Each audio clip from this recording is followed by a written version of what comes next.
ሴት ልጅ የሙከራ ስርጭት አይደለች።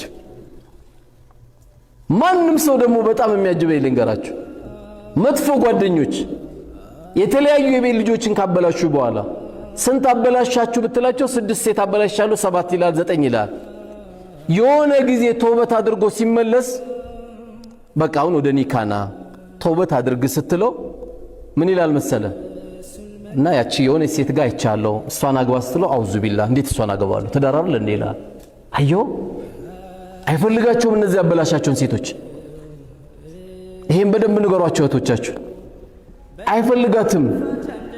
ለጊዜያዊ ነገር የፈለገ ጓደኛ ላርግሽ እያለ እኛ ጋር እንግዲህ ገርል ፍሬንድ ወንዝ ፍሬንድ የሚባል የለም። የትዳር ፍሬንድ ነው ያለው እኛ ጋር።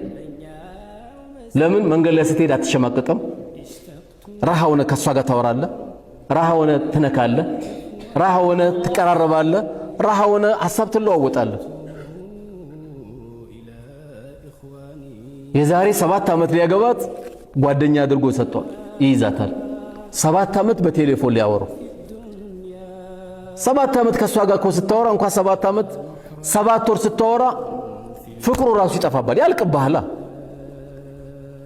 ሴቶች ብልጥ ሲሆኑ ደግሞ ከዚህ ርቀው ልጅን ኒካ ካላሰርኩ ብሎ ደግሞ ሲንገበገብ ጓደኛ ለማድረግ የተንገበገበው ልጅ ሁሌ ልቡ ይቆማል። መቼ ነው ልጅ እንደው ኒካ ስር ይዤ መገባው ይላል። ለምን ክፍት አይደለችም እሷ፣ ለሐራም ክፍት አይደለች።